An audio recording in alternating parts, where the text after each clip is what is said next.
شفا با آقای موشکار، با آقای موشکار. سلام، بازم بنده موشکافم و یه عالمه نکته باریکتر از مو. آقا این علی گدا تو باطلاق مصیبت ها به هر خس و خاشاکی که شما بگید چنگ زد، اما چارش نشد. واسه همین حالا تو وضعیتیه که عمامش وسط باطلاقه و جفت نعلیناشم هوا.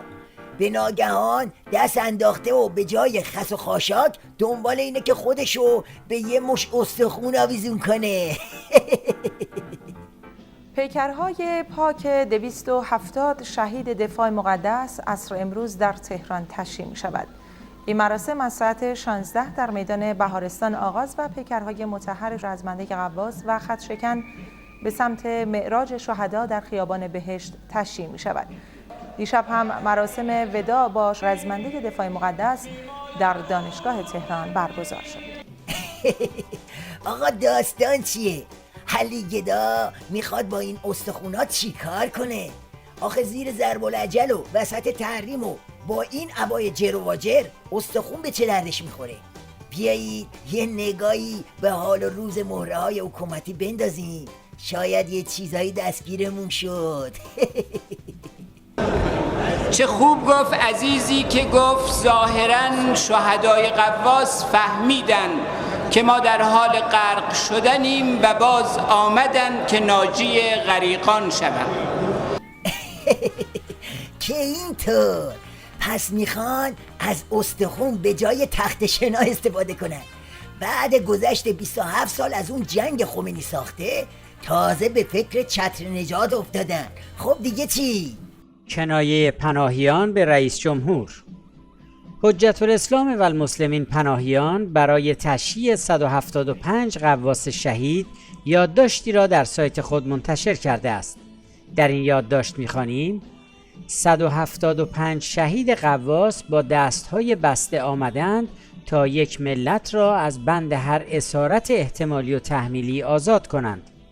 175 شهید غواص با لبهای تشنه آمدند تا یک ملت را سیراب کنند و کسی به خاطر کمبود آب ملت را ذلیل بیگانگان نکند. خمینی با اون قطر دجالیتش 8 سال تموم هی گفت جنگ جنگ تا به اسم جنگ هر غلطی که خواست بکنه و بگیره و ببنده و ببره و بکشه. با این وجود همون خمینی آخر خط دست بالا کرد و زهر رو ریختن تو کلوش. اما حالا علی گدای مفلس رو ببینید که میخواد با استخونای اون جنگ زهر خورده خودشو نظامشو در ببره. یکی نیست بهش بگه علی گدا به جای این استخون بازی ها امامه رو بچسب که حالا دیگه شیخکی مثل رسایی هم داره میکوبدش. این شهدا پیامشان این است: ما از تحریم آب نترسیدیم. پیام این شهدا این است که ما با دست بسته مقاومت کردیم، شما با دست باز چه میکنید؟ برخی از دوستان میگن آقا رهبر انقلاب هستن، چه لزومی داره، چه ضرورتی داره؟ کسی جرأت میکنه به رهبر انقلاب تحمیل بکنه؟ عزیزان من، آنکه علی بود به او تحمیل کردن، ابو موسی اشعری رو به او تحمیل کردن. این که سید علیه. مگر غیر از این بود که خیانت برخی از فرماندهان امام حسن باعث تحمیل صلح حسنی شد؟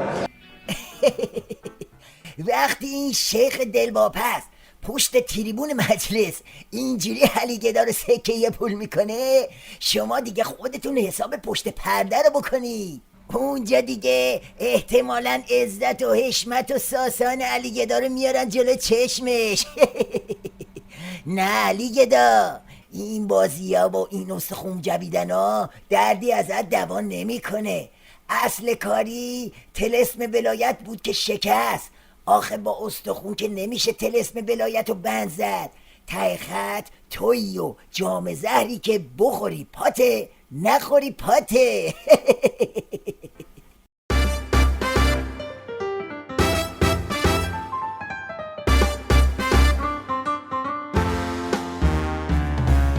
رقصای داغ و شفا با